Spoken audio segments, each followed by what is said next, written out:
सर्व अच्युत गोत्रे बंधू आणि भगिनी, त्याचप्रमाणे साधू संतांना दंडवत प्रणाम. आज आपण 41व्या सत्संगामध्ये प्रवेश करत आहोत आणि आजचा विषय अत्यंत महत्त्वाचा आहे.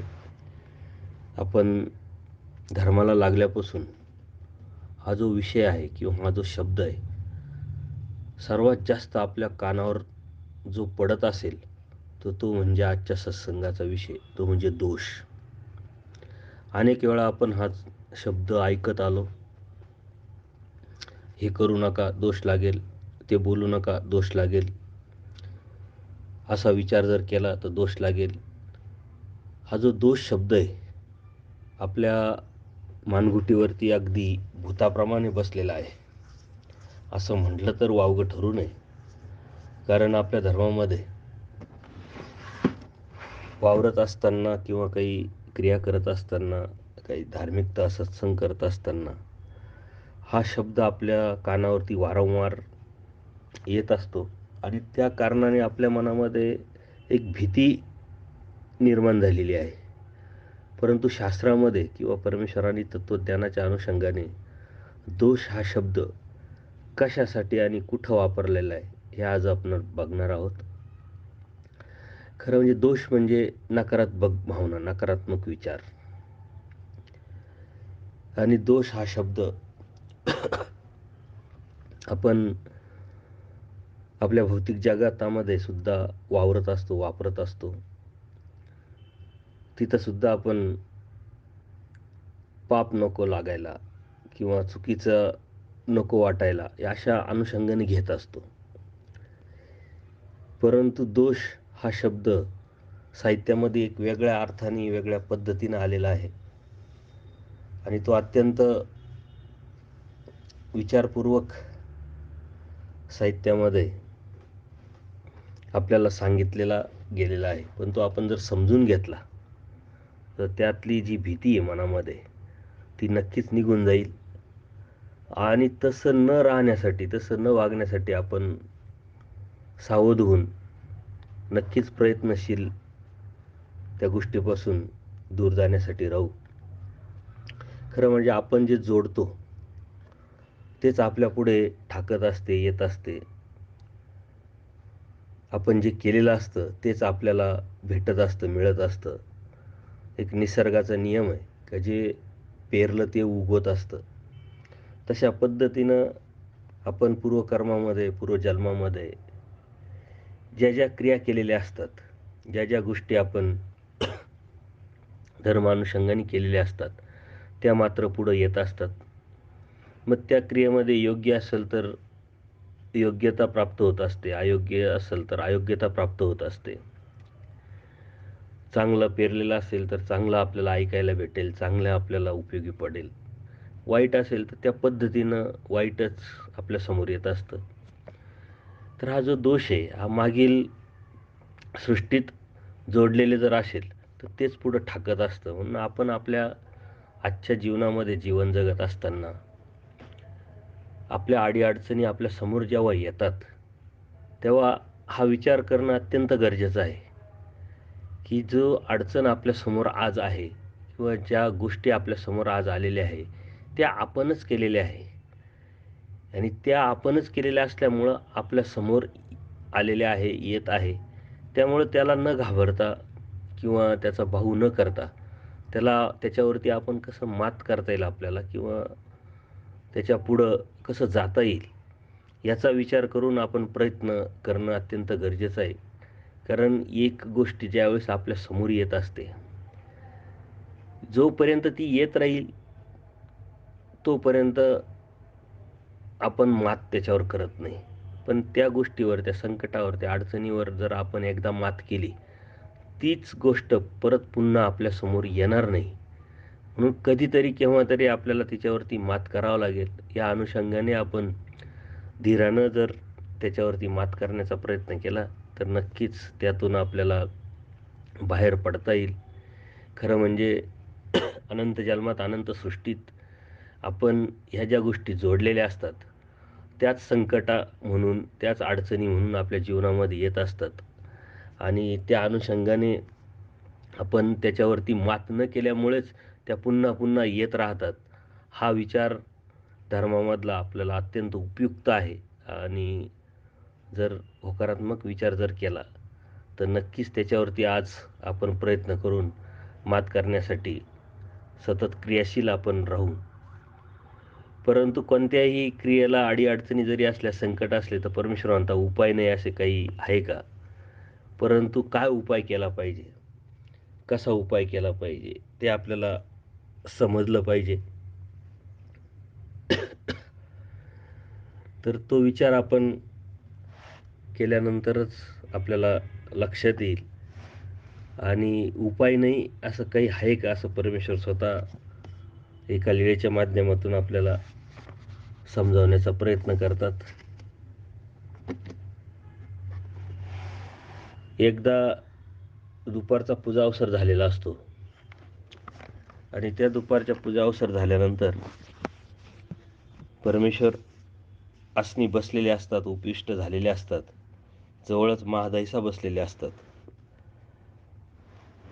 आणि ती निरूपणाची प्रवृत्ती परमेश्वराची असल्या कारणाने किंवा झाल्या कारणाने परमेश्वर अचानक त्यांना सांगतात की साधना पासव साधन उत्तम एक असे म्हणे. म्हणजे साधना जे साधन आहे त्याच्याशिवाय तिच्यापेक्षा एक साधन असं उत्तम असतं. तर महादाईसा म्हणते ते कोणतं? ते सर्वज्ञ म्हणतात प्रेम. त्यानंतर महादाईसा देवाला विचारतात की ज्ञान झाल्यानंतर प्रेम होऊ शकतं किंवा प्रेमाला काही उपाय आहे का? त्यावेळेस देव त्यांना स्पष्ट सांगतात का उपाय न पविजयसे काही असे, उपाय नाही असं काही आहे काय जगामध्ये? तर त्यांना महादाईसांना त्यावेळेस खूप आश्चर्य वाटतं, कारण त्यांनी कधी ऐकलेलं नसतं. म्हणून त्यांना त्या महादाईसा आचार्यांजवळ जातात.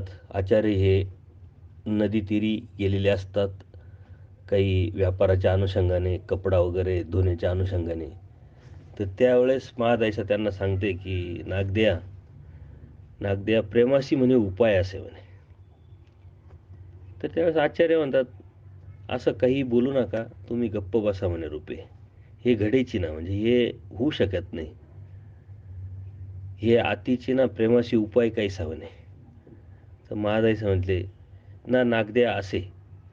मग आचार्य परत त्यांना विचारतात काही तुम्ही म्हणत असा की गोसावी निरूपित असती, हे तुम्ही सांगताय का देव सांगताय म्हणे.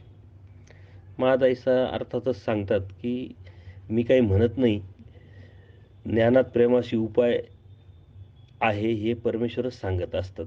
आणि त्या नंतर पाठीमागचा वृत्तांत सर्व ते आचार्यांना सांगतात. त्यानंतर आचार्यांना सुद्धा थोडं आश्चर्य वाटतं, कारण हे कधी ऐकलेलं नसतं त्यांनी. ते पण लगेच देवाकडे येतात, दंडवत घालतात. श्रीचरणा लागल्यानंतर जवळच देवाच्या बसल्यानंतर आचार्य आता स्वतः विचारतात की ज्ञानात प्रेमाशी म्हणे उपाय आहे? सरळ म्हणले हो आहे. तर आचार्य म्हणतात तर देवाने कधी आम्हाला असं सांगितलं नाही म्हटले. तर देव म्हणतात तुम्ही कधी विचारलंच नाही तर आम्ही सांगणार कसं? तुम्ही विचारलं आहे आणि आम्ही सांगितलं नाही असं काही आहे का? तर ती म्हातारी म्हणजे महादाईसा ही काहीतरी विचारत असते, पुसत असते, म्हणून आम्ही पण त्यांना म्हणे सांगत असतो. तुम्हाला स्वतःहून हे स्फुरलं पाहिजे, तुम्हाशीची स्फुरावं किंगा म्हणे. त्यासाठी देव एक दृष्टांत पण सांगतात का ज्या वृक्षाची साल गोड असते त्याचे फळ पण गोडच असतात म्हणे. अर्थात त्याप्रमाणे ज्याचं साधन चांगलं त्याचं साध्य पण चांगलं असं तुम्ही जाणायला पाहिजे होते किंवा ओळखायला पाहिजे होते.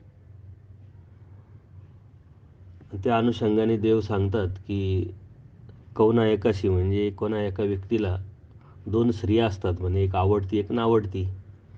तर नावडतीचा ठाई अन्न वस्त्र अलंकार न्हाणे जेवणे हसणे खेळणे असं सर्व असतं, पण आपण पे निधी म्हणजे आपले पण ते देत नाही, ते आपलं पण हे आवडतीलाच देतात म्हणे.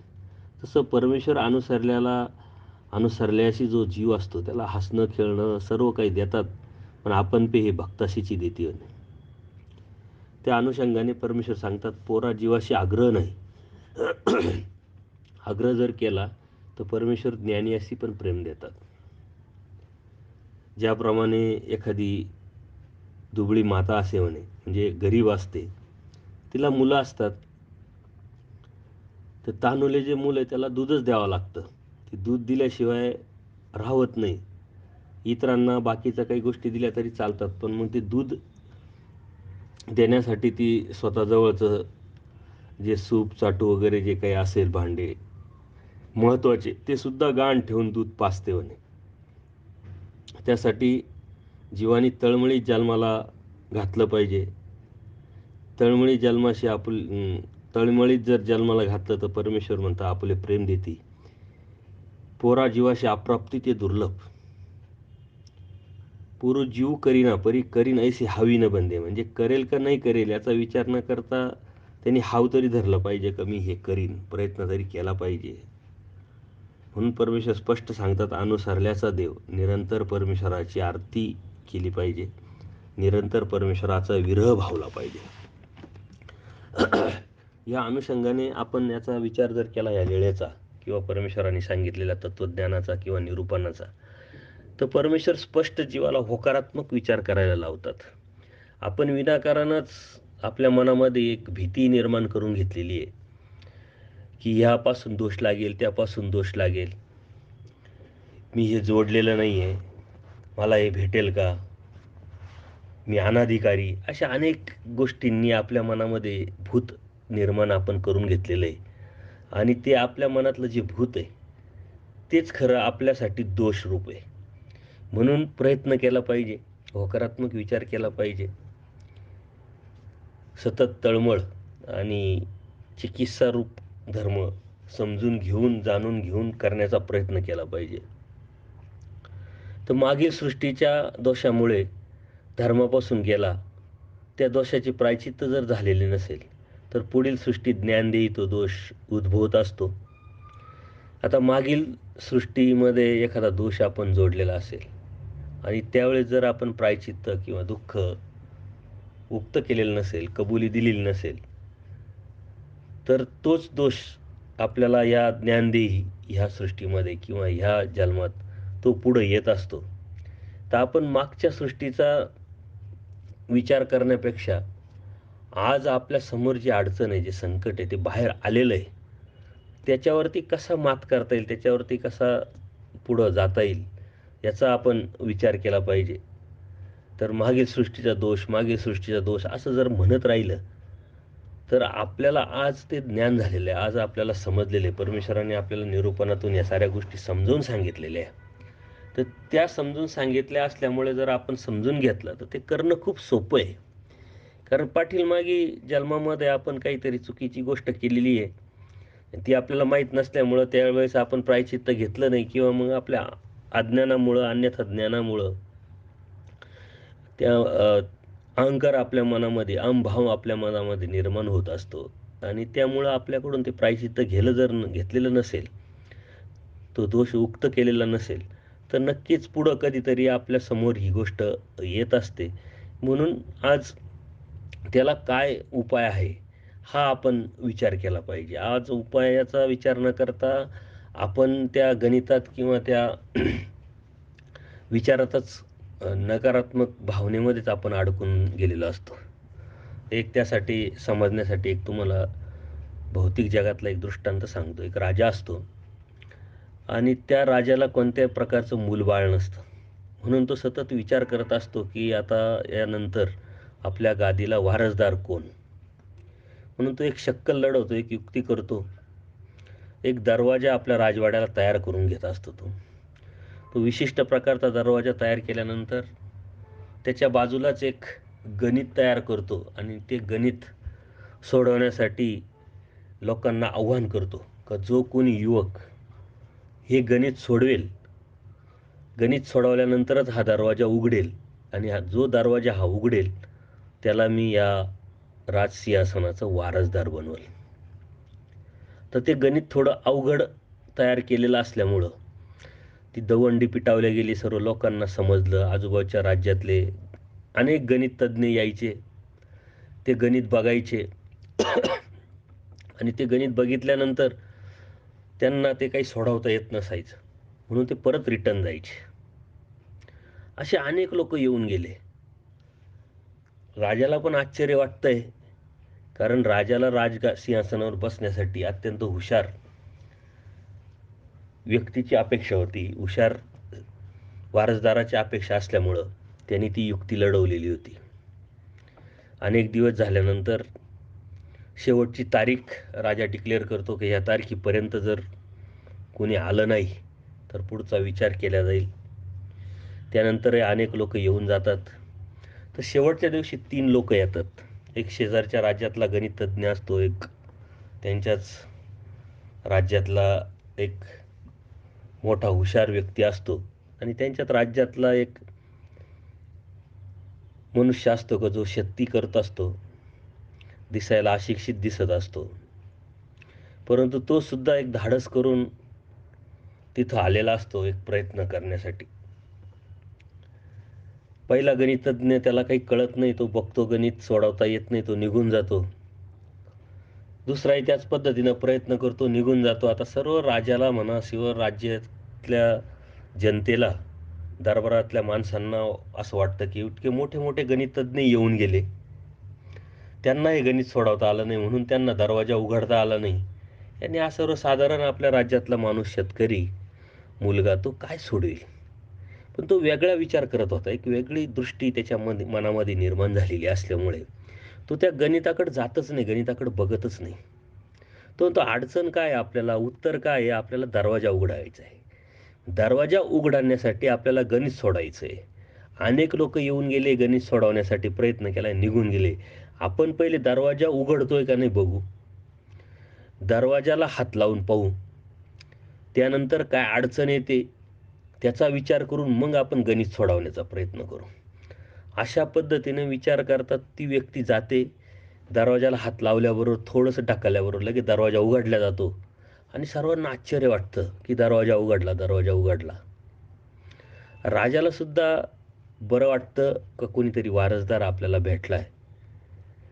त्यानंतर त्याला सर्वांनी उत्सुकतेपोटी त्याला विचारलं जातं की तू दरवाजा कस काय उघडला, तू तर गणितापर्यंत गेलाय नाही, गणित सोडवण्याचा प्रयत्न केला नाही. पण मी वेगळा विचार केला की आपल्याला गणित कशासाठी सोडवायचं आहे, तर दरवाजा उघडायचा आहे. तर दरवाजा उघडतोय का नाही, उघडल्यानंतर किंवा उघडण्यासाठी काय अडचण येते, नेमकी कोणती अडचण येते ती आपण बघून नंतर आपण त्या पद्धतीनं तो दरवाजा उघडण्याचं जे गणित आहे ते सोडवण्याचा प्रयत्न करू. अशा पद्धतीनं तो उपाय सांगतो, सर्व खुश होतात. तर सांगण्याचं तात्पर्य काय की आपण एक विशिष्ट गोष्टीच्या पाठीमागं लागलेलो आहे. अनेक गोष्टी जीवनामध्ये असतात. परमेश्वर स्पष्ट सांगतात, करील का नाही, परंतु हाव तर धर, प्रयत्न तर कर, मी करीन, ही भावना जर मनामध्ये ठेवली तर नक्कीच प्रत्येक गोष्टीला उपाय असतो आणि तुम्ही करू शकतात. परंतु माझा अनधिकार आहे, मी दोष जोडलेला आहे, मी हे केलं तर दोष लागेल, ते केलं तर दोष लागेल, असा विचार करत करत जे करायचं असतं ते आपण करत नाही.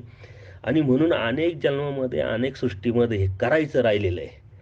म्हणून आजही ह्या सृष्टीत ते करायचं राहू नये यासाठी तुम्हाला प्रत्यक्ष प्रॅक्टिकल विचार करून धर्मतत्वज्ञान समजून घ्यावं लागेल आणि त्या पद्धतीनं तुम्हाला पुढं जावं लागेल. तेव्हाच त्यातून तुम्हाला काहीतरी मार्ग सापडू शकतो. म्हणून आपण विचार न करता धर्म, तत्व, सिद्धांत जे आहे ते करण्याचा लगेच जर प्रयत्न केला तर त्यात काय अडचणी येतात, काय प्रॉब्लेम्स येतात, हे आपल्या समोर ठाकतील आणि त्यावेळेस त्याच्यावर काय मात करता येईल, कशी मात करता येईल याचा विचार जर आपण केला तर नक्कीच त्यातून आपण बाहेर पडू शकतो. आणि याच्यासाठीच परमेश्वराचे हे तत्त्वज्ञानाचा आपल्याला किल्ली म्हणून वापर करता येईल. कारण परमेश्वराने अशी कोणती गोष्ट आहे का जी सांगितलीच नाही, का एखादी अशी कोणती गोष्ट आहे कधी परमेश्वर विसरले, असं मला तरी वाटत नाही. कारण हा अफाट समुद्र परमेश्वराने आपल्याला जे जे गरजेचं आहे ते सांगितलेलं आहे. मग सूत्रपाठात असेल, लीळाचरित्रात असेल, दृष्टांत पाठात असेल आणि त्याच्या पुढं अनेक ग्रंथ आपल्या साहित्यामध्ये आहे. परंतु यातूनच तुमच्या जीवनाची किल्ली नक्कीच आपल्याला उघडता येईल, आपल्या जीवनाची किल्ली. म्हणून आपण हा विचार केला पाहिजे. तर दोष दोष आपण जे म्हणतोय, त्याचा एवढा बाऊ न करता, त्याची मनामध्ये भीती न ठेवता, आपण पारदर्शकपणे, स्पष्टपणे परमेश्वराने सांगितलेला जो धर्म आहे, तो जर समजून घेतला, तर नक्कीच आपल्याला पुढं जाता येईल. तर सर्वात प्रथम आपण बघितलं, की प्रायश्चित्त म्हणजे आपण एखाद्या प्रवासात जात असताना आपल्याला आपल्याकडून एखाद्या व्यक्तीला जर आपला पाय लागला गेला, तरी आपण सॉरी म्हणतो. म्हणजे तिथंच ती गोष्ट मिटवून टाकण्याचा प्रयत्न करतो. ते मनात ठेवत नाही. आपली जी भावना आहे किंवा आपली जी चुकी आहे, ते कबूल करून आपण पासून अलिप्त होण्याचा प्रयत्न करतो. तसाच हा प्रकार आहे. आपण जर एखादी गोष्ट चुकीची केली आणि ती आपल्याला जाणीव झाली, तर त्याचं आपण प्रायश्चित्त घेतलं पाहिजे. जर नसेल प्रायश्चित्त केलं, तर ती तसंच सेव म्हणून राहणार आणि जीवनामध्ये पुढं येत राहणार. म्हणून आपल्या जीवनामध्ये किंवा आपल्या धर्मामध्ये परमेश्वराने सर्वात सुंदर असं गिफ्ट काय दिलेलं असेल तत्त्वज्ञानाच्या अनुषंगाने, तर प्रायश्चित्त. कारण जर प्रायश्चित्त हा उपाय जर नसता, तर आपण केलं काय असतं? म्हणून प्रायश्चित्त आपण तर दररोजच केलं पाहिजे. सकाळ, संध्याकाळ, कळत नकळत या गोष्टीचं आपण प्रायश्चित्त परमेश्वराकडे केलंच पाहिजे. परंतु ज्या गोष्टी आपल्या मनात किंवा आपल्याकडून कळत नकळत केलेल्या आहे, त्याचं सुद्धा प्रायश्चित्त किंवा कबुली आपण दिली पाहिजे. तर ते पुढं येत नाही किंवा आपल्या मनात ओझं राहत नाही. आणि असा अनुभव आपण आपल्या भौतिक जगामध्ये कितीतरी वेळा अनुभवलेला असतो, की आपल्याकडून कळत नकळत कोणाला तरी काहीतरी बोलल्या जातं. नंतर आपल्याला जाणीव होते, की अरे आपण बोलायला नव्हतं पाहिजे. जोपर्यंत त्या व्यक्तीकडं आपण माफी मागत नाही किंवा त्या व्यक्तीला आपण कबुली देत नाही किंवा स्पष्टीकरण देत नाही त्या गोष्टीविषयी, तोपर्यंत आपल्या मनामध्ये ती गोष्ट राहते. आणि जोपर्यंत ती आपल्या मनामध्ये असते, तोपर्यंत आपल्याला अस्थिरता, अस्वस्थ वाटत असतं. हे भौतिक जगामध्ये सुद्धा आपण अनुभवतोच. धार्मिक जगामध्ये या गोष्टी खूप प्रखरतेने आपल्याला जाणवल्या पाहिजे. परंतु जीवाला काठिण्य येत असतं आणि या काठिण्याच्या अनुषंगाने एक अन्यथा ज्ञान, अज्ञान याच्यामुळं अहम निर्माण झाल्यानंतर ती प्रायश्चित्ताची जी गोष्ट आहे, ती मनापासून जी व्हायला पाहिजे, ती न झाल्यामुळं ही गोष्ट पुन्हा येत असते. तर या दोषामध्ये अनेक असे प्रकार आहे, ते आपण स्टेप बाय स्टेप बघणार आहोत. तर मागील सृष्टीत ज्ञानदेही परमार्गाच्या व्यापारासाठी जर आपण काहीतरी झटत असेल आणि तर व्यापाराकडून तोच पुढील सृष्टी जर परमार्गाचा व्यापार करता करता आपल्याकडून काही चुकीच्या गोष्टी घडलेल्या असतील किंवा आलेल्या असतील आपल्या जीवनामध्ये, तर त्याच प्रसवरूपाने पुढं येत असतात आणि त्यालाच प्रसवरूप दोष असं आपण म्हणत असतो. तर त्याच्यासाठी सुद्धा आपण कोणताही परमार्गातला व्यापार असेल, अध्यात्मातली गोष्ट असेल किंवा जीवनात जगत असताना अत्यंत सावधपणे आणि स्पष्ट पारदर्शकपणे राहिलं पाहिजे. तरच आपल्या जीवनामध्ये आपण ज्या अडी-अडचणी आहे, त्या निर्माण करू शकत नाही. खरं म्हणजे ज्यावेळेस आपण जर विचार केला, चिंतन केलं, तर आपण कधीही कोणाला फसवू शकत नाही किंवा कधीही कोणाच्या जीवनामध्ये अडचणी निर्माण करू शकत नाही. आपण ज्या गोष्टी करत असतो दुसऱ्यासाठी, त्या आपण आपल्यासाठीच केलेल्या असतात. परंतु आपल्या अन्यथा ज्ञानामुळं, अज्ञानामुळं आपल्याला असं वाटतं, की आपण त्याच्यासाठी हे केलं, त्याच्यासाठी ते केलं. जर अप्रत्यक्षरित्या जर आपण विचार केला, तर एखाद्या व्यक्तीला आपण फसवण्याचा प्रयत्न केला, तर फसल्या जात नाही आपल्याकडून. जरी गेला बी तर त्याच्या पद्धतीनं तो त्याच्यावरती सोल्युशन काढत असतो. परंतु त्या क्रियेमुळं आपण मात्र कर्माच्या गर्तेत अडकलेलो असतो. म्हणजे अप्रत्यक्षरित्या फसलेला असतो आणि त्या कर्माचा भोग आपल्याला कधीतरी भोगावाच लागतो. म्हणजे आपण फसलो की त्याला फसवलं आपण. याचा जर विचार केला तर नक्कीच आपल्या लक्षात येईल. म्हणून आपण आपला विचार केला पाहिजे. आपल्या विचार करून आपल्या हिताचं आपण बघितलं पाहिजे. परंतु जीव अज्ञान असल्यामुळं स्वतःच्या हिताचा कधी विचार करत नाही आणि म्हणून त्याच्याकडून अनेक गोष्टी घडत असतात. तर ह्या अनुषंगाने आपण ह्या गोष्टीकडे बघितलं पाहिजे. मागील सृष्टीत ज्ञानदेही जर संत क्रिया केल्या असेल, चांगल्या क्रिया जर केलेल्या असेल, तर पुढील सृष्टीसुद्धा संत क्रिया करण्याकडेच आपला कल असेल, आपला ओढा असेल, आपली इच्छा असेल. कारण संस्कार आहे. तरी संस्कारामुळं आपल्या संस्कार रूपानं सर्व काही आपल्याबरोबर ते येत असतं. आपण जर चांगल्या गोष्टीचा विचार केलेला असेल, चांगली क्रिया केलेली असेल, चांगलं सांगितलेलं असेल, चांगलं ऐकलेलं असेल, तर आत्तासुद्धा आपल्याला तीच इच्छा होईल. पण आपण आज जीवन जगत असताना आपण जर चिंतन केलं, थोडीशी स्वस्थता बाळगून स्वस्थचित्त विचार जर केला, तर आज आपण काय वाटतंय आपल्या मनाला, आपल्या मनात कोणते विचार येतात, आपली बुद्धीला काय आवडतं, काय नावडतं, त्या पद्धतीने जर विचार केला थोडासा खोलवर जाऊन, तर मागील जीवन आपण कसं घालवलेलं आहे, कसं गेलेलं आहे, याचा थोडासा अंदुकसा विचार आपल्या मनामध्ये किंवा एक ओळख आपण निर्माण करू शकतो किंवा एक ओळखू शकतो आपलं जीवनाचं मागील कर्म. म्हणून त्यावरती आपण सावध झालो पाहिजे. आपल्याला आज जे करावंसं वाटतं, ते पूर्वी केलेलं आहे म्हणून करावंसं वाटतंय. आज जे आपल्या मनामध्ये विचार येतात, मग ते कोणत्याही पद्धतीचे असो, तर पाठीमागं तसंच आपण चिंतन केलेलं आहे म्हणून ते येत असतात. म्हणून या गोष्टीचा आपण विचार केला पाहिजे आणि त्यावरून आपल्याला लक्षात पण यायला पाहिजे, की आपण पाठीमागं कसं राहिलेलो आहे. तसं राहिलेलो आहे, तर त्यामुळंच आपण अनेक जन्मामध्ये, अनेक सृष्टीमध्ये अशा पद्धतीनं घरंगळत खाली आलेलो आहे. अनेक दुःखाला आपण पोहोचलेलो आहे. जर आपल्याला आपल्या जीवनामध्ये आत्ताच्या जन्मामध्ये जर रिझल्ट वेगळा पाहिजे असेल, तो रिझल्ट आपल्याला जर आनंदरूपाने परमेश्वराचा मिळवायचा जर असेल, तर नक्कीच आपल्याला आपलं जी करणी आहे, आपली जी कृती आहे, आपलं जे कर्म आहे, त्याच्यातसुद्धा बदल करावा लागेल. यदाकदाचित जसं आहे तसंच आपण करत राहिलो, त्याच्यात कोणत्या प्रकारचा जर बदल आपण केला नाही, तर मागील जन्म जसा गेलाय, तशी अनेक सृष्ट्या गेल्या, अनेक जन्म गेले, तसेच आजची सृष्टी आणि आजचाही जन्म जाईल.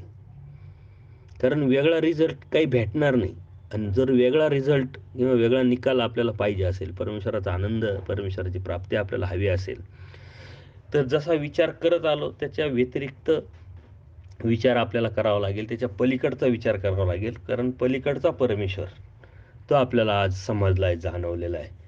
त्या परमेश्वराने बोधरूपाने आपल्याला ती एक संधी दिलेली आहे. अनंत जन्मामध्ये आपल्याला ती परमेश्वराने संधी दिली, पण आपण ती दवडलेली आहे. पण ती दवडली आज, याची आज आपल्याला जाणीव झाल्यामुळं ती आज न साठी सतत आपण प्रयत्नशील नक्कीच केला पाहिजे.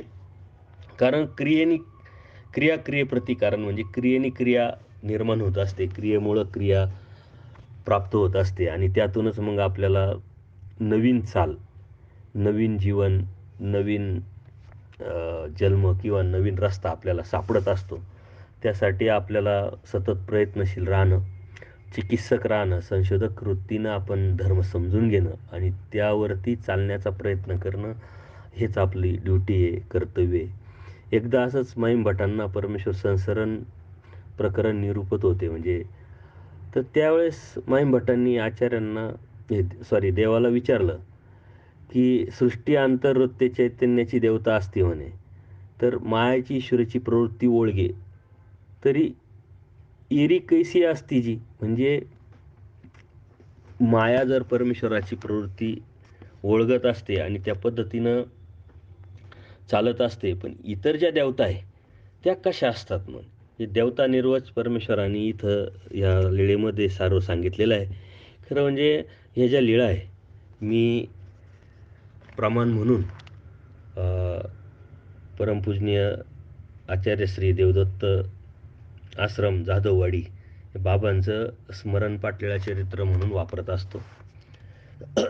कारण त्या लीळा कितीतरी मोठ्या असतात आणि त्या सांगताना सुद्धा मला एक मर्यादा येते.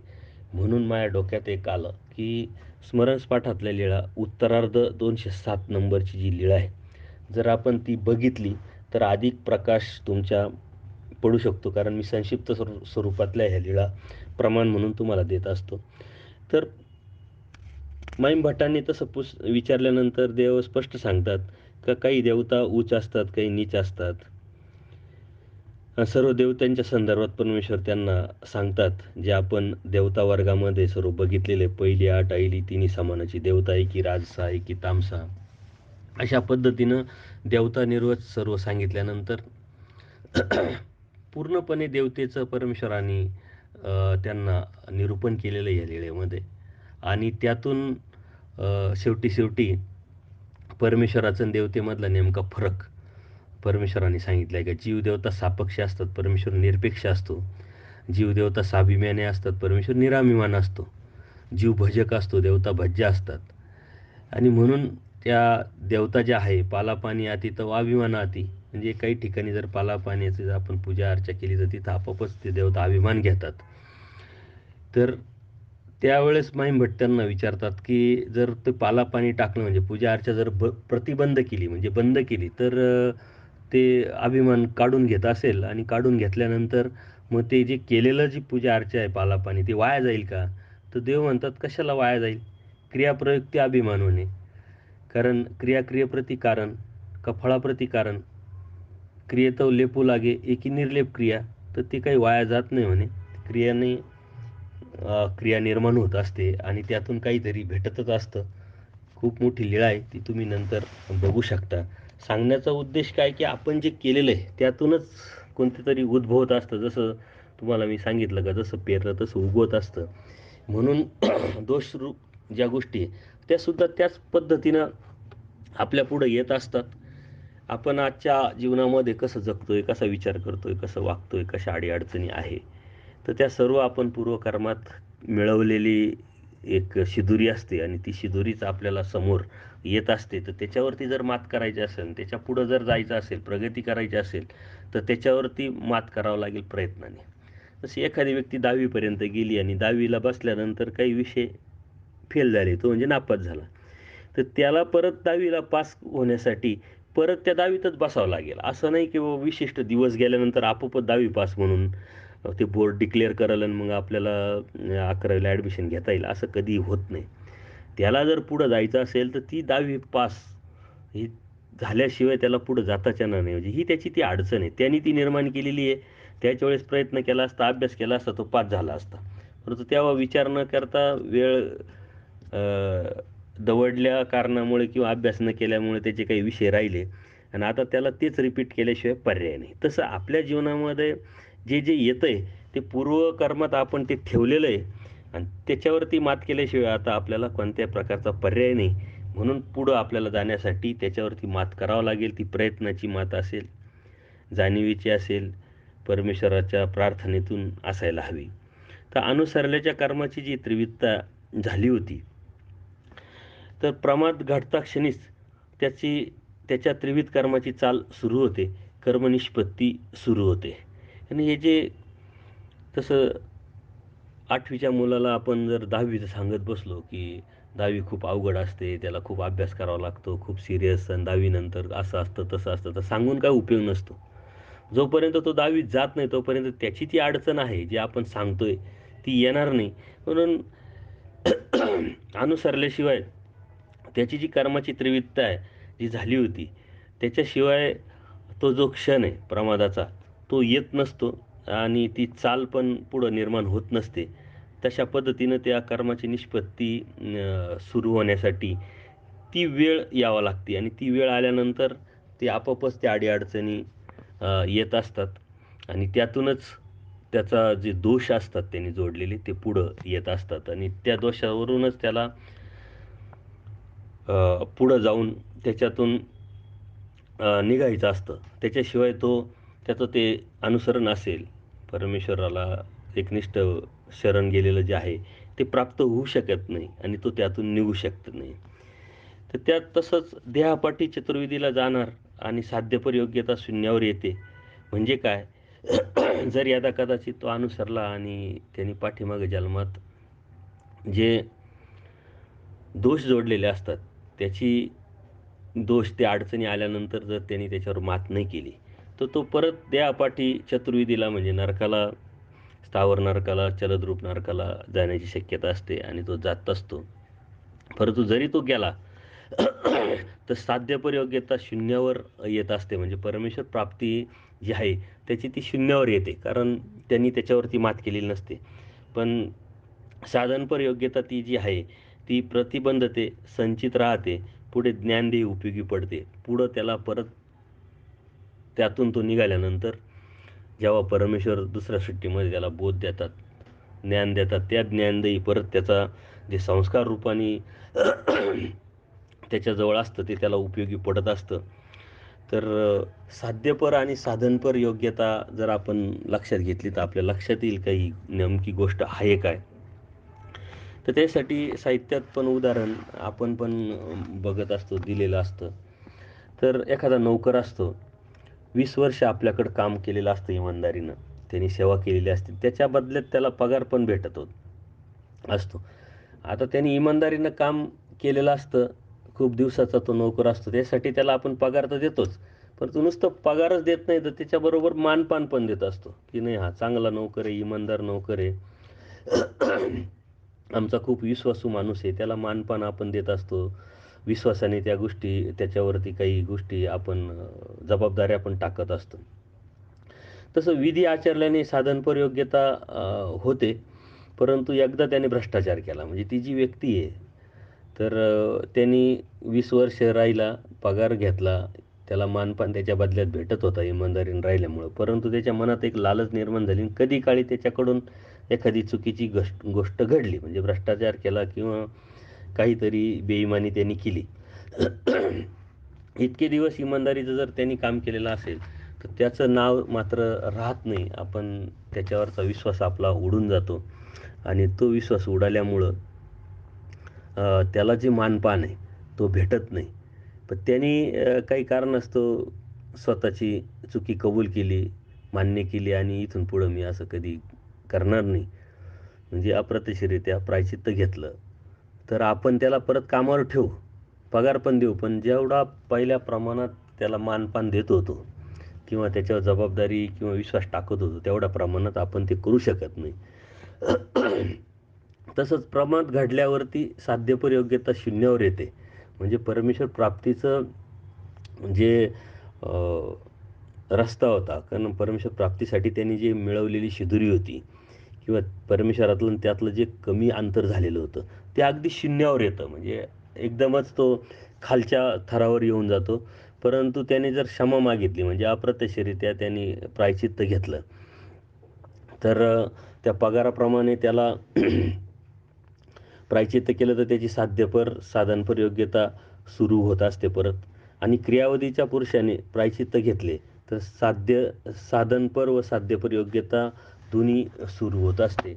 याचा अर्थ काय की आपण एखादी गोष्ट करतोय, धार्मिकता करत असताना परमेश्वर सांगतात विधी आणि अविधी ह्या दोन्ही गोष्टीचा आपण विचार केला पाहिजे. आपण विधीला खूप मोठं महत्त्व देत असतो, परंतु विधीला जितकं आपण महत्त्व देतो त्याच्यापेक्षा जास्त महत्त्व अविधीला दिलं पाहिजे. कारण आपल्याकडून विधी जर कधीच घडला नाही, थोडाफार कमी घडला तर चालू शकतं, त्यातून नुकसान काहीच नाही. परंतु अविधी जर घडला तर खूप मोठं नुकसान होऊ शकतं. म्हणून धर्मामध्ये सांगितलं जातं की तुमच्याकडून विधी नाही घडला तरी चालेल, थोडाफार कमी जास्त झाला तरी चालेल, पण अविधी घडता कामा नये. म्हणजे दोष लागता कामा नये, चुकीचं काम करता कामा नये. जर चुकीचं काम केलं तर त्या जे आपण विधी करत असतो, धार्मिकता करत असतो, त्याला कोणत्या प्रकारचा अर्थ राहत नाही आणि म्हणून दोषातला अत्यंत महत्त्व दिलेलं आहे. आज आपण जे धार्मिकता करत असताना जे आपण दोष दोष म्हणत राहतो, तर ते खऱ्या अर्थाने दोष नाही, परंतु दोष पाहणं, दोष बघणं यातला जसा नेमका फरक आहे तो आपण समजून न घेतल्यामुळं आपल्याला त्यातलं गल्लत झालेली असते आणि गैरसमजामुळं आपल्या मनामध्ये एक त्याच्या भीती आणि भूत निर्माण झालेलं असतं. तर तो संग्रहरूप दोष असतो आपल्या मनामध्ये. आपण थोड्या थोड्या गोष्टीचा नकारात्मक विचार करता करता मोठ्या गोष्टीपर्यंत जात असतो. आपण एखादी व्यक्ती आपली प्रेमाची आहे, आपल्या जवळची आहे आणि अत्यंत जवळची असल्यामुळं आपण त्याच्या हिताचा योग्य तो विचार, चांगला विचार, ऊर्ध्वगतीचा विचार करत असतो. त्याच्याकडून काही गोष्ट चुकते असं आपल्याला वाटलं, जाणवलं किंवा लक्षात आलं किंवा दिसलं, तर आपण त्याला प्रेमाने जवळ घेऊन सांगितलं, तर अशी अशी गोष्ट तुझ्याकडून होण्याची शक्यता आहे किंवा झालेली आहे, तर त्यातून तुझं आध्यात्मिक नुकसान होऊ शकतं किंवा भौतिक नुकसान होऊ शकतं, तर तू ते न केलं तर चांगलं. हा माझा सल्ला आहे. ऐकायचं न ऐकायचं हा तुझी स्वतंत्री आहे. तर ते दोष दाखवणं असं होतं. कारण आपलेपणाने आपण त्याला समजावलं आहे. परंतु त्याला कोणत्याही प्रकारचं न सांगता इकडं तिकडं सांगत फिरणं म्हणजे अप्रत्यक्षरित्या त्याच्याबद्दल नकारात्मक भावना लोकांमध्ये पसरवणं, त्याला दोष पाहणं म्हणतात. आणि त्याचा दोष खऱ्या अर्थाने त्याला दोष म्हटलं जातं. कारण आपण त्याचा हिताचा विचार न करता त्याचा अहिताचा विचार केला जातो. जीव स्वार्थपर असल्यामुळं कोणत्यातरी भावनेने तो पछाडून त्याच्या बाबतीत आपण इतरांकडं गैरसमज किंवा चुकीचं अन्यथा ज्ञान पसरवत असतो. त्याला दोष असं म्हटलं जातं. तर दोष पाहणं, दोष दाखवणं यातला थोडासा जो फरक आहे तो जर आपण समजून घेतला तर लक्षात येईल. मराठीमध्ये असे कितीतरी शब्द आहे की ते आपल्या लक्षात येत नाही. म्हणजे नम्रता आणि लाचारी या गोष्टी दिसायला बाह्य अंगाने सारख्याच असतात, पण नम्रतेमध्ये स्वाभिमान असतो, लाचारीमध्ये स्वाभिमान नसतो. किंवा अहंकार किंवा स्वाभिमान, अभिमान. तर अहंकारामध्ये अज्ञान असतं आणि अभिमानामध्ये अज्ञान नसतं. तर त्या सारख्याच ह्या गोष्टी आहेत. तर दोष दाखवणं आणि दोष बघणं, जर आपण तेवढ्या योग्यतेचे असेल आणि त्या व्यक्तीविषयी आपल्याला खरंच प्रेम असेल, हित वाटत असेल, तर आपण ते दोष दाखवले पाहिजे आपलेपणाने, प्रेमाने. परंतु दोष आपण कधी कोणाचे बघितले नाही पाहिजे. कारण नकारात्मक भावना आपल्यामध्ये निर्माण झाली त्याचं नुकसान काहीच नाही, परंतु त्या नकारात्मक भावनेनेच आजपर्यंत आपण या कलियुगामध्ये जन्ममृत्यू करत करत घनगळत आलेलो आहे. आणि पुढे त्यापासूनच जाण्याची शक्यता निर्माण झाल्यामुळं आपण त्याच्यापासून सावध राहिलं पाहिजे. आता दोष म्हटल्यानंतर प्रमादाचा विषय येतो. तर ते प्रमाद साधकाला कोणत्यापासून सुरुवात होते आणि ते दोष जे आहे धर्मामध्ये ते कशाला म्हटल्या गेलेले. तर विकार आणि हिंसा प्रमाद ह्या ज्या दोन गोष्टी ह्या साधकाने सावध राहिल्या पाहिजे. कारण विकार प्रमादी आणि हिंसा प्रमादी तर ही दोषामुळं निर्माण झालेले असतात आणि त्याच्यापासूनच तो धर्मापासून जात असतो, परमेश्वराच्या प्राप्तीपासून साध्यापासून जात असतो. आणि हा प्रमाद आपण वेळोवेळी अंगवत असल्यामुळंच अनेक जन्म अनेक सृष्ट्या आपल्या निघून गेलेल्या आहे. तर त्यापासून सावध आपण राहिलं पाहिजे. तर यांच्या ठिकाणी देहपर्यंत ज्ञानशक्ती राहते. म्हणजे एखादा विकार प्रमादी जरी झाला किंवा हिंसा प्रमादी झाला तर त्याच्या ठिकाणी जो देह आहे त्या देहापर्यंत ज्ञानशक्ती ती राहते. परंतु त्यांना जो बोध आहे, बोधाच्या ओवाळणीचं जे चैतन्य फळं होतात फक्त, तो बोध जो आहे तो बोध मात्र त्यांचा राहत नाही. कारण बोध द्यायचं काम परमेश्वर करतात, परंतु ज्यावेळेस त्याच्याकडून असा प्रमाद अंगवला जातो त्यावेळेस ती माया आहे ती बोध काढून घेत असते. कारण परमेश्वराचं स्पष्ट सूत्र आहे, प्रमाद चुकावला तर चुकत जरी असला तरी पण जर परमेश्वराचं जे वचन आहे, सूत्र आहे, आचार आहे, जर आपण पाळला नाही तर ती माया तो बोध काढून घेत असते. अशा पद्धतीनं आपण आज विचार करत असतो की कोणीतरी व्यक्ती असते त्यांना ज्ञान असतं, परंतु त्यांच्याकडून असं देहावधीचा जो प्रमाद जो आहे तो अंगवलेला असतो, परंतु ते ज्ञान तर खूप सुंदर सांगतात. तर याचा अर्थ ती ज्ञानशक्ती जी आहे ती देहापर्यंत तशीच राहते. आणि जरी तशीच राहिली तर म्हणून ते तत्त्वज्ञान ते सांगू शकतात, पण परमेश्वर प्राप्ती मात्र त्यांना होत नाही. अशा पद्धतीनं तो दोष त्यांनी अंगवलेला असतो आणि तो दोषामुळंच तो धर्मापासून किंवा परमेश्वरापासून जात असतो. अज्ञानाने दैवराटीतील क्रिया केली तर त्यास कर्मनिष्पत्ती होत नाही, त्याला अधिकार निष्पन्न होत असतो.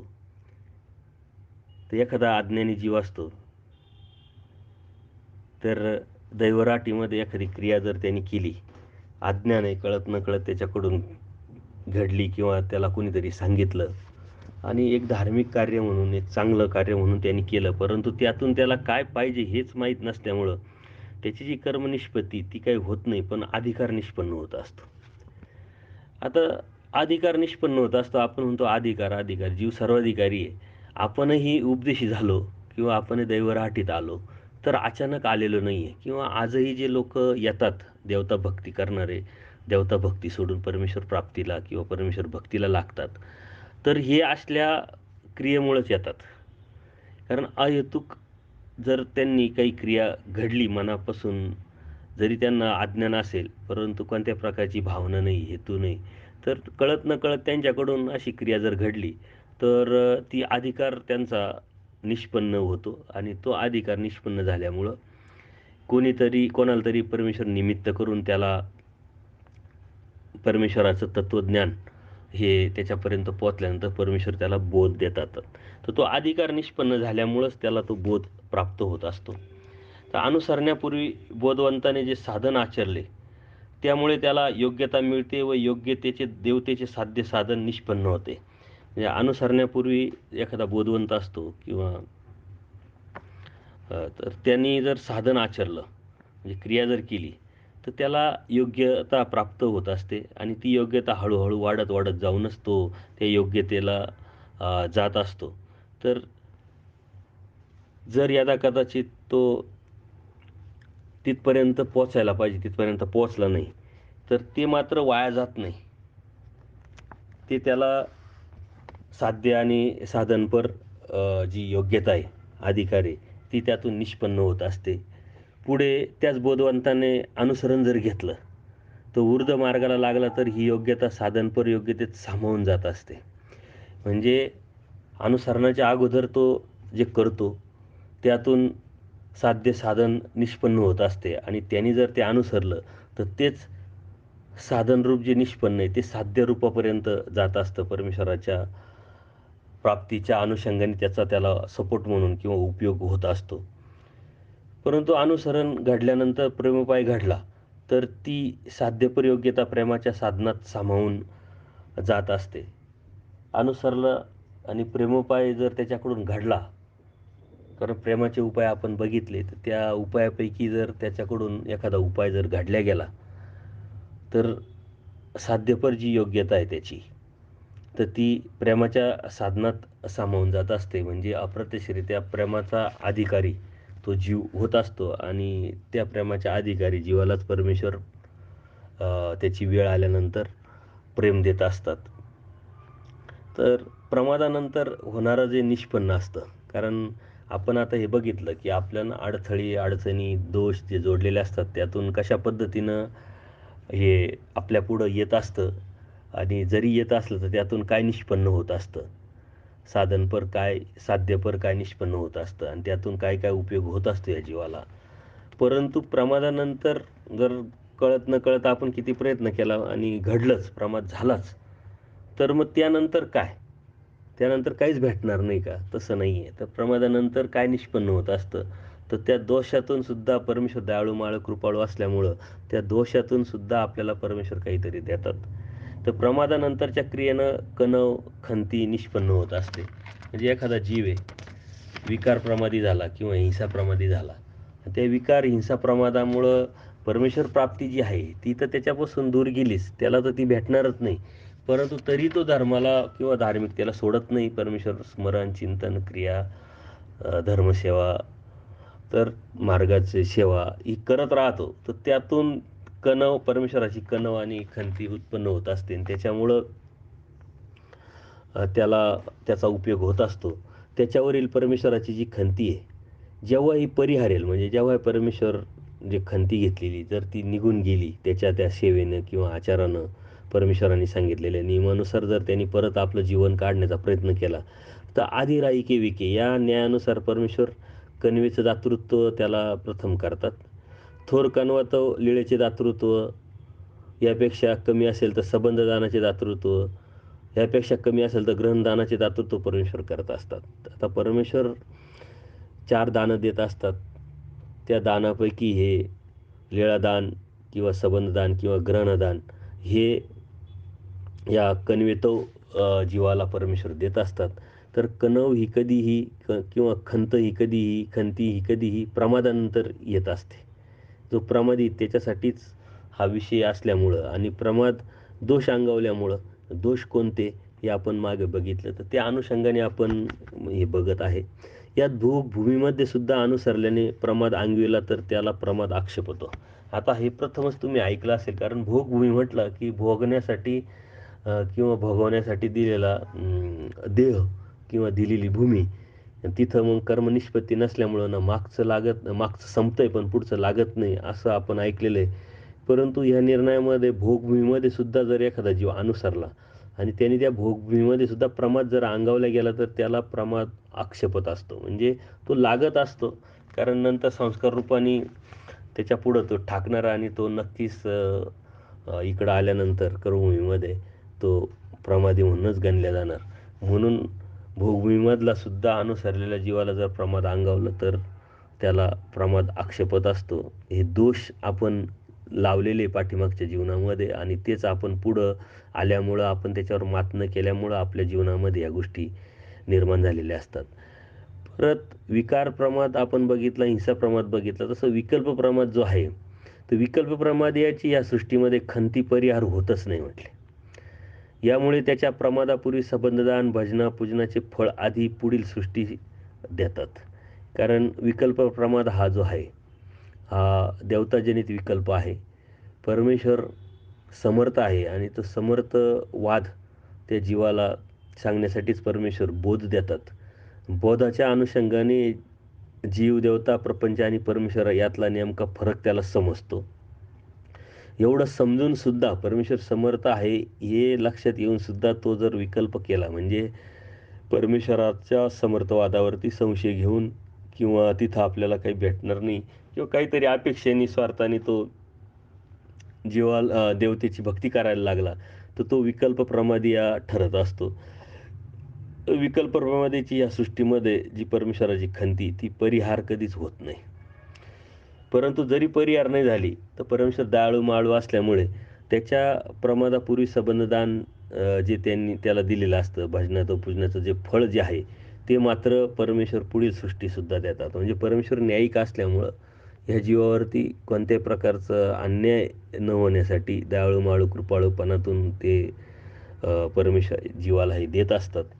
कारण जोपर्यंत विकल्प प्रमाद तो घडत नाही त्याच्या अगोदर त्यांनी मात्र धार्मिकता केलेली असते, भजन पूजन केलेलं असतं आणि परमेश्वराच्या भक्तीतून त्यांनी स्मरण, चिंतन, ती निष्ठा, त्याचा भाव तो असतो.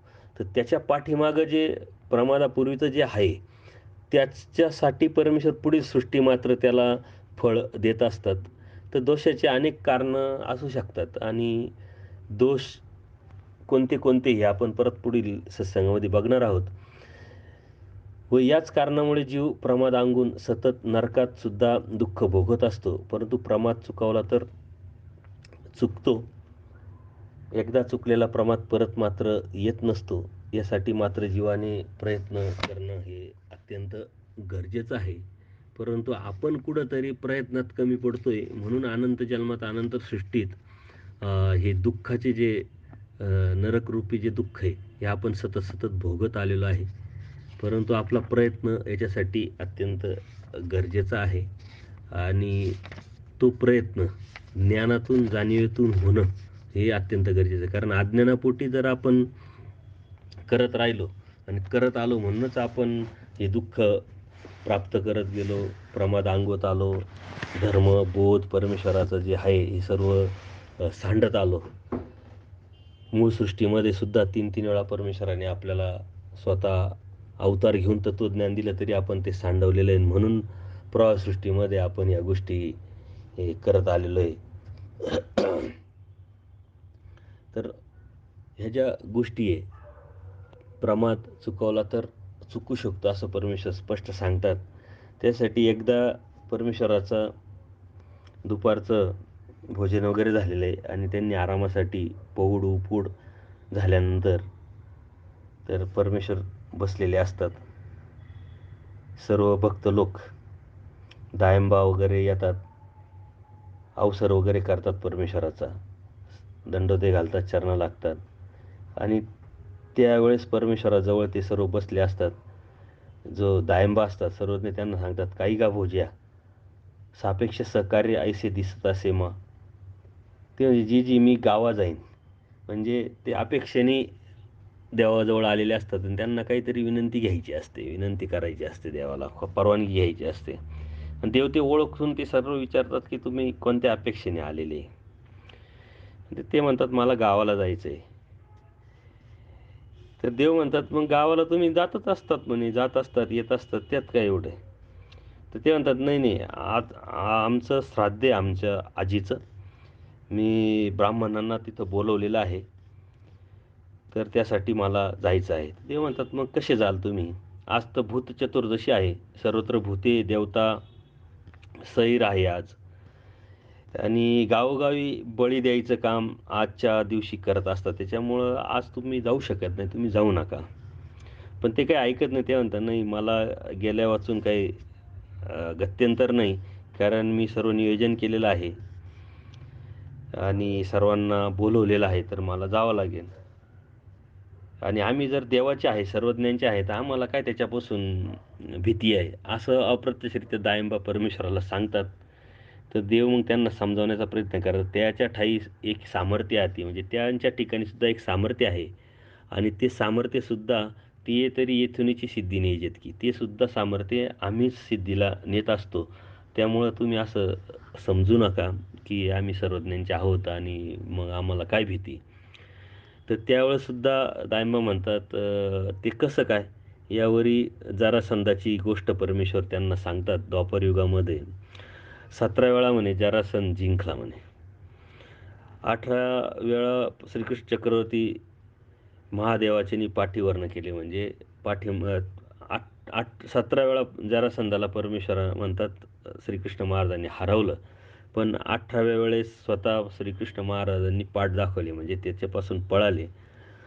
तर त्याला ते दिलेलं होतं देवतेनी. ते सिद्धीला नेण्यासाठी मला ते करावं लागलं. म्हणजे अप्रत्यक्षरित्या परमेश्वर द्वापारयुगाची आठवण, द्वापारयुगाची लीळा दायंबापूर्वी आपल्याला सांगतात आणि श्रीकृष्ण महाराज हे मी आणि मीच कसा श्रीकृष्ण आहे हे आपल्याला या लीळेतून समजतं. म्हणजे अशा कितीतरी लीळा आहे का त्यातून श्रीचक्रस्वामी हे श्रीकृष्ण महाराज कसे याचं प्रमाण आपण इतर लोकांना देऊ शकतो, की नुसतंच आम्ही म्हणतोय श्रीकृष्ण महाराजांचे अवतार श्रीचक्रस्वामी कलियुगाचे, तर हे प्रमाणबद्ध कसं म्हणतोय? तर अशा काही लीळांचा आपण संग्रह केला पाहिजे, का जे इतर लोकांना सांगता येईल का बाबा अशा-अशा प्रसंगी परमेश्वर स्वतः द्वापरयुगाची आठवण स्वतःची सांगताय. तर त्यावेळेस दायंबांना ते उदाहरण दाखल देऊन ते समजावतात. तर पण एवढं समजून सुद्धा तो म्हणतो, "नाही, नाही, मला गेल्याशिवाय गत्यंतरच नाही, मला जावंच लागेल." मग परमेश्वर दयाळू-माळू असल्यामुळे श्रीकंठीची जी माळ, गळदंडा आहे, ती त्यांना दिली. श्रीमुखीचे तांबूळ दिलं. त्यांनी पण दंडोत घातला, श्रीचरणाला लागले आणि निघायला तयार झाले. पण परमेश्वर सांगतात, "मार्गी काही आश्चर्य देखाल." जाता-जाता जर तुम्हाला काही आश्चर्य पाहायला भेटलं किंवा काही ऐकायला भेटलं, तर ते बघू नका आणि ते ऐकू नका. आणि तुम्ही ज्या रस्त्याने जाताय, तो रस्ता सोडू नका. म्हणजे मार्ग न संडीजे. त्या रस्त्याने रस्ता सोडून दुसऱ्या रस्त्याला लागू नका. प्रमाद चुकविजे. अशा पद्धतीनं तुम्ही प्रमाद चुकू शकतात. आणि आपण्या प्रमाद होई ऐसा जेत विकल्पूस पुरे तो अर्थ न कीजे. म्हणजे आपल्याला प्रमाद होईल अशा पद्धतीनं आपल्या मनामध्ये विकल्प स्फुरल, म्हणजे चुकीचा अर्थ आपल्या मनामध्ये येईल असा कोणत्याही प्रकारचा अर्थ घेऊ नका किंवा काढू नका. अशा पद्धतीचा विधी त्यांनी परमेश्वराने त्यांना सांगितला आहे दायंबाला. आणि मग ते निघाले, पैठणपर्यंत गेले. ही लीळा पण खूप मोठी आहे. पैठणपर्यंत गेल्यानंतर त्यांना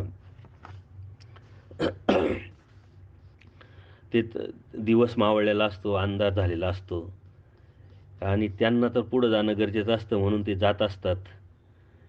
तर त्यावेळेस त्यांच्या पाठीमागून एखादं एक देऊळ असतं, महालक्ष्मीचं देऊळ. त्या देवळापासून ते जात असताना "घे, दे आणि घाली ने" असे शब्द ऐकायला येतात. तर त्यांना ते आल्यानंतर ते सकाळपर्यंत त्यांना पोहोचायचं असल्यामुळं आणि असे शब्द त्यांच्या कानावर येत जरी असले तरी ते पुढं जात असतात. परंतु परमेश्वराने सांगितलेल्या प्रकारे त्यांनी तो आचार केल्यामुळं ते त्यापासून वाचतात. म्हणजे ते इथीचे असल्यामुळे वाचतात. त्यानंतर परत सर्व हे केल्यानंतर जेव्हा ते परत येतात परमेश्वराकडे, परमेश्वराला सर्व ही हकीकत सांगतात, की मी जात असताना असं-असं झालं. मला असं-असं दिसलं, असं-असं ऐकायला आलं. परंतु मी सतत मनात म्हणत राहतो, आम्ही चांगदेव रावळांचे, गोसावींचे, तुम्हाशी आमचे काही करो, तुम्ही आमचं काय कराल. तर अशा पद्धतीनं मी स्मरण करत करत गेलो म्हणे. तर तुम्ही का श्रामता, आम्ही तरी गोसावींचे, असं म्हणून त्यांना मी सांगत आलो म्हणे. श्री चक्रधर गोसावी, श्री चक्रधर गोसावी असं नाव करत करत मी बळीग्रामला गेलो, श्राद्ध केलं. अशा पद्धतीने सर्व सांगितले देवाला. मग त्यावेळेस देवाचं दर्शन होतं. रिटर्न आल्यानंतर ते सर्व सांगितल्यानंतर त्यांना ते सर्व अवघड सांगितल्यानंतर सर्वज्ञ त्यांना सांगतात की त्या देवता गा, म्हणजे त्या देवता होत्या आणि ते त्यांचं त्यांचं काम करत होते म्हणे. ते जे प्रमाद तुम्ही चुकवला ते बरं झालं म्हणे. तुम्ही येथीचे होते म्हणून ते चुकवलं आणि येथीचे होते म्हणूनच तुम्हाला आम्ही पाठवलं आणि मी तुम्हाला पाठवलं म्हणून ते चुकलं पण म्हणे. परंतु इतर वेळेस अशा काही गोष्टी तुम्ही करता कामा नये. तर आजसुद्धा आपण असा विचार केला पाहिजे की आपण परमेश्वराच्या अप्रत्यक्षरित्या काही अज्ञानी लोक किंवा अन्यथा ज्ञानाने लोक, अर्धवट ज्ञान झालेले लोक असं म्हणतात, आम्ही परमेश्वराचं शरीर शक्तिमान आहे, आम्हाला काय फरक पडतो, आम्ही कुठेही गेलो, काय खाल्लंय काय. पण परमेश्वराने वेळोवेळ सवय पाळायला लावली, नियम करायला लावले. ती नियम जर पाळले तरच परमेश्वरसुद्धा सहाय्य करतात. तर अशा अन्यथा ज्ञानापासून आपण दूर राहिलो पाहिजे. आणि परमेश्वराने जे नियम सांगितले आपल्याला कोणत्या तरी भक्तांच्या माध्यमातून, तर ती नियम आपण आपल्या ह्या जीवनात आज जर पाळले तर नक्कीच आपण या प्रमादापासून स्वतःला वाचू शकतो. परमेश्वर या लीळेमध्ये नामाचा महत्त्व आणि परमेश्वराची महती सांगितलेली आहे. तर ही उत्तरार्ध 62 नंबरची लीळा आहे उत्तरार्धातली. ती जर आपण बघितली तर अधिक त्याच्यावरती तुम्हाला प्रकाश टाकता येईल आणि अधिक काही गोष्टी समजतील. तर अशा पद्धतीनं दोष आपण जो आहे तो ढोबळमानाने बघितलेला आहे. पुढच्या सत्संगामध्ये आपण दोषाचे 2 जे महत्त्वाचे जे प्रकार आहे ते बघणार आहोत आणि त्यावेळेस तुमच्या अधिक गोष्ट लक्षात येतील. की दोषाचे साधारण 2 प्रकार पडतात. एक क्रियावधीचा दोष आणि एक देहावधीचे दोष. तर क्रियावधीचे दोष आणि देहावधीचे दोष म्हणजे नेमके काय आणि ते कशाने घडतात आणि त्यातून जर आपल्याला बाहेर पडायचं असेल तर आपण नेमकं काय केलं पाहिजे हे आपण पुढच्या सत्संगामध्ये घेणार आहोत. दंडोत प्रणाम, दंडोत प्रणाम.